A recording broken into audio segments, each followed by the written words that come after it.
Hello. I've been thinking about what the problem is regarding why people can't really grasp the truth about this world. And I think I figured it out. I think it's because the money that makes the world go round is lurking in the shadows. So this is money that doesn't want to be seen. So nobody really understands what drives everything. So I have a solution basically to solve this problem. And I think that we should pass a law to require everyone to disclose who their sponsorship is.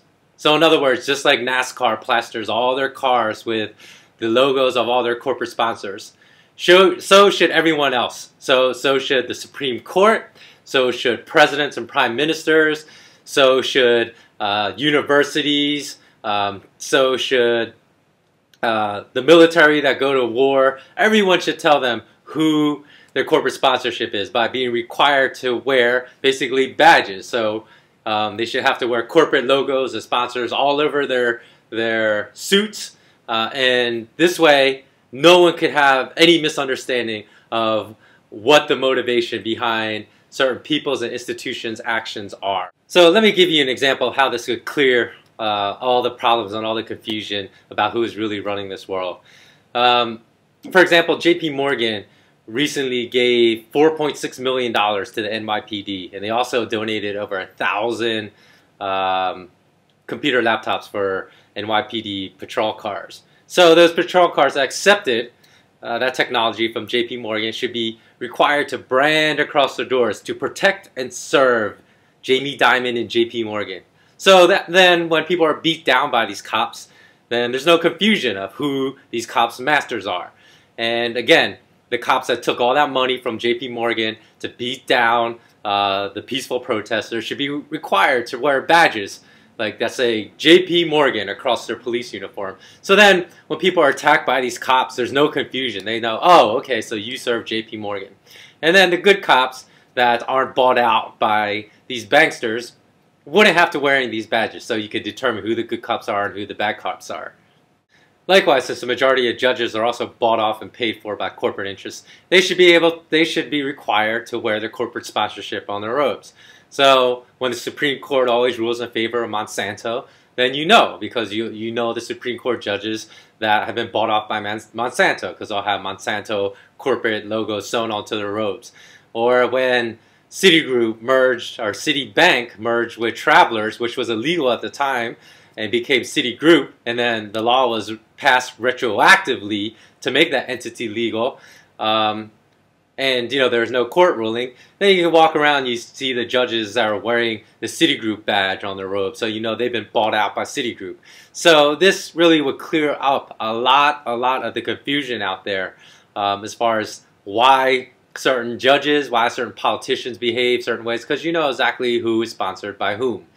No, I think even money should be required to be labeled. Because if money were labeled, like where it comes from, because banks and banksters and governments are always so interested in keeping track of your money. They want to know where every dime you made came from, where every dime that crosses country borders goes and comes from, and they want to know the origins. But yet, the banksters want to keep a secret from you where their money comes from. And there's a very good reason for this, because most of the cash in the global banking system comes from illicit businesses. So yes, I know banksters have all these rules, like you can't do business with certain countries like Iran, Iraq, although it never stops US corporate giant Halliburton from making billions and billions of dollars from doing business in Iraq. But as well, most of the cash in the system comes from, say, the drug trade, the global drug trade, and casinos. And those are two businesses that are banned by most commercial banks. They say you can't do businesses with any type of gambling operation, with any type of drug laundering operation, or any kind of drug cartel. But yet that is where the majority, well over 50% of all the cash in their system comes from. So what utter hypocrisy. Regarding the figure of, you know, well over 50% of the liquidity in banks worldwide come from illicit sources like the global drug trade and organized crime and whatnot. These are numbers I'm just pulling out of thin air, out of my head.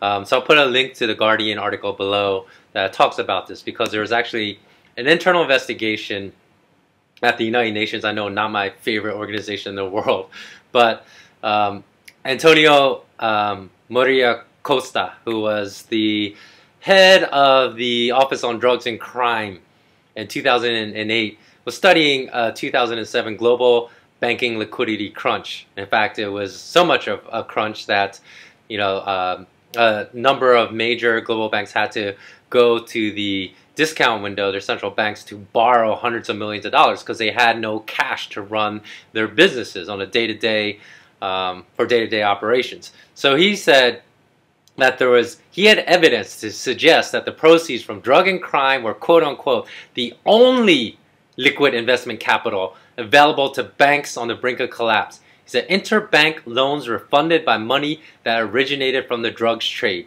There were signs that some banks were rescued that way. So there is a lot of evidence, and I'm sure you've also heard of the fact that something like well over 80% of all U.S. Cash money has traces of cocaine on it. You know, that's because this money comes from the drug cartels, because all the other transactions that are done are just digital. There's imaginary money that doesn't even exist that, you know, makes the world go round. So the liquid capital, the liquid cash, other than just cash that's provided from central banks in times of crisis when the banks don't have enough cash, are coming from illicit operations. So, you know, recently Wachovia Bank, which is now a subsidiary of Wells Fargo Bank, was outed for laundering billions and billions of dollars for Ismael Lambada Garcia, who was the drug, otherwise known as Al Mayo, who was a drug kingpin of the Sinaloa Mexican drug cartel, one of the most violent drug cartels in the world. And so they are laundering billions and billions and billions of dollars. So imagine if you're an employee and you saw money coming through your bank stamped with Sinaloa drug cartel property of Al Mayo. Maybe that would get you to quit, and maybe that would be a good thing.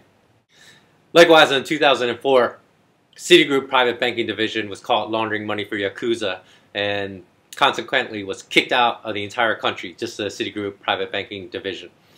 And I think they've been allowed to reinstate their business since then, but they were kicked out for several years, as I remember, before they were even allowed to apply for reinstatement of their private banking division in Japan.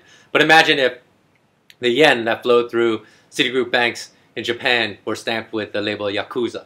Then people can make up their own mind whether they want to do business with Citigroup in Japan or not, because they know that they're basically making profits off of very dirty money in the country. And most of the world's largest drug cartels run their money through the big international banks like HSBC, like Citigroup, and so forth, because they have so much cash. Again, it's a pure cash business that they can't launder their money through the small community banks or the smaller banks. In order not to get flagged or noticed, they have to run it through the biggest banks in the world. And the CEOs know this. You don't think that they know that there's tens of millions of dollars or perhaps hundreds of millions of dollars flowing through their banks every week that's coming from the same source or from the same bunch of shell corporations that are set up to launder this drug money? Of course they know. So, you know, why not force money to be labeled at its origin so you know where it's coming from? And banks won't be able to accept this dirty money if it wasn't labeled, or they'd be too embarrassed because they already know. Like, it's a total farce that they always pretend they're surprised when they're caught. They know where it's coming from. They just don't want you to know where it's coming from. And recently, another notorious violent drug kingpin of the Sinaloa Mexican drug cartel, known as El Chapo, he came out and he gave gratitude to ex-U.S. presidents and also to current President Obama for making him stinking filthy rich. He said, I couldn't have gotten so stinking filthy rich if it weren't for George Bush Sr., George Bush Jr., Ronald Reagan, and even El Presidente Obama. And he said, because none of them have the cojones to stand up to the big money that gets filthy rich off of these drug wars. So that's crazy. I couldn't be making this stuff up. Like, there's a drug kingpin that's coming out and just mocking these politicians for not doing anything about the big money that's making all this money off the drug war. Because he knows that they will never stand up to the big money because he knows the big money controls them. So at least with the war on drugs, that should have corporate sponsorship too. They should have patches with all these ex-presidents and the current president and even the drug kingpin El Chapo. So at least they know who they're working for because they're the sponsors of this drug war. And likewise for the war in Iraq, all the Western companies, not only Western, actually Asian and Russian companies like Lukoil, China National Petroleum, British Petroleum, Schlumberger, Halliburton, Brown and Root, all these companies that made millions if not billions of dollars off of the war in Iraq, they should also be required to have their corporate logos all over the tanks and all over the bombers, so people know who the war is being fought on behalf of what corporate sponsor. Okay, so I know this idea sounds a little bit ludicrous and it's way over the top, but the reason I'm talking about this idea in such an over the top manner is because it has to be over the top for most people to get it. If it's not in your face, people are not going to understand it, and they won't understand the reasons and the big money that's pushing certain agendas in the world. So consider the war on terror, for example. People all over the EU and the US are so willing right now to give up their liberties and their freedoms and their rights to fight an imaginary war on terror. Think about the history of the US. We had a true terrorist group that was so out there, that was lynching and murdering people, called the KKK. Remember them? The KKK. And they're waging a war on terror against black people, against brown people, against yellow people. Where is the government back then to wage this war on terror when there's a terrorist cell operating right inside the confines of your own country's borders? Because there was no money to be made by waging a war on terror. Every war has beneficiaries that profit tremendously from war. And at the top of that list are defense contractors and bankers. So if you understand, say today, that yes, the central bank is the privately owned entity that lends money to the government to wage war. But they don't lend it interest-free. It comes with interest charges. And where does the government get that money to pay the interest? They tax us. So they get the money from you and me to give to the bankers. So as long as war is ongoing, bankers will get filthy rich. So if you understand the mechanisms by which this happens, which most people don't, this is why I'm talking in such ludicrous, over-the-top terms, because it has to be out there and right in your face for most people to awaken and to really understand what's going on. And even educational institutions should be required to reveal their corporate sponsors because they certainly have them. As I have mentioned in previous videos, that during the inception of the institutional academic system in the US and on an international basis as well, there are two men, Andrew Carnegie and John D. Rockefeller, who spent more of their own personal wealth than the entire US government did in shaping institutional academics at the time. So if you look at it today, this pattern continues. Recently, JP Morgan donated $5 million to the University of Colorado to form a commodities center. But that's actually just small chump change. But any professor that teaches the new curriculum regarding commodities, they should be required to wear a JP Morgan patch on their suit when teaching, so students at least realize that there is an agenda behind this. But if you look historically through the funding of education, the Rockefellers that donated in 2008, I believe it was, they donated $100 million to Harvard University. Throughout the years, they've donated hundreds of millions of dollars to the University of Chicago and to other key leading global economic centers, education throughout the world, so they can produce these economic professors that go on to spread their propaganda through the rest of the world. So if you get their brochures, you should see, maybe they can separate it out by the size of the logo. So the larger the corporate sponsorship, the larger their logo. So, maybe JP Morgan would have such a big logo on the University of Colorado's educational brochures that incoming students and prospective students will read, but there can be different sizes of the logos depending upon how much money they've donated to these institutions of education to influence and alter their educational curricula. And the same should go for everyone. The same should go for banks. So, like Wachovia Bank at the time could have on their corporate brochures, they could have the logo for, well, I guess the Sinaloa drug cartel probably doesn't have a logo, but they could have corporate sponsors like they always have, and then the Sinaloa drug cartel could be one of the biggest, since they basically laundered over $300 billion of dirty drug money through Wachovia Bank and so forth. So you could have this all over the place. In this way, it's just overt and it's out there, and then no one will ever have to wonder, what the ulterior motives behind these corporations are and who's basically driving the agenda of a lot of these corporations and institutions out there. Even presidents and prime ministers should be subject to this.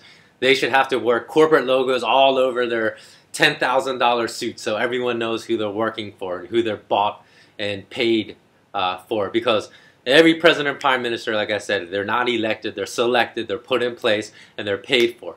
And people could go see who pays for them, because you could see basically the corporate sponsorship during election years and the donations to certain individuals. So people are too lazy to look this stuff up. So you got to make it more overt, so everyone could see that JP Morgan, Goldman Sachs is buying presidents. So, for example, if you would see JP Morgan, Goldman Sachs, and other big banks are the largest donors every year, it doesn't matter, to Bush Sr., to Bush Jr., to Clinton, to Obama, then maybe you begin to realize there is no difference between these presidents, and you stop supporting these presidents that are doing no good.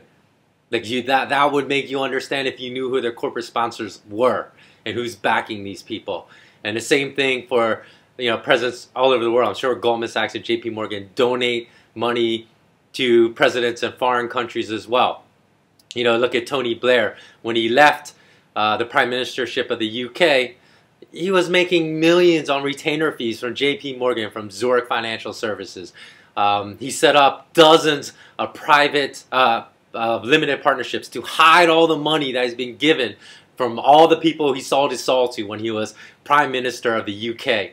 And just this past year, in 2012, his income tax return showed that he made £12 million. So, forget these ludicrous arguments that presidents and prime ministers don't get paid enough, because it's not their salary that is making them wealthy. It's all the, behind the closed door deals that are out of sight from the public that are done, that they're secretly getting all this money and all this money flow that's coming to them, and all the money flow that will come to them after they leave office as well. So if I were Obama, then I'd have to wear corporate sponsorship patches from, say, like Goldman Sachs, JP Morgan, the US Federal Reserve, because yes, the Federal Reserve is a privately owned for-profit corporation that does business at the expense of all global citizens. Who else? Deutsche Bank, Citigroup, Bank of America. If I were Bush, then I'd have corporate sponsorship patches for Halliburton, KBR, Raytheon, General Dynamics, British Petroleum, Royal Dutch Shell, ExxonMobil, and so forth. So you get the idea. So then again, this should happen for every world leader, and then no one in the world would have any doubt who they're representing and who they're working for.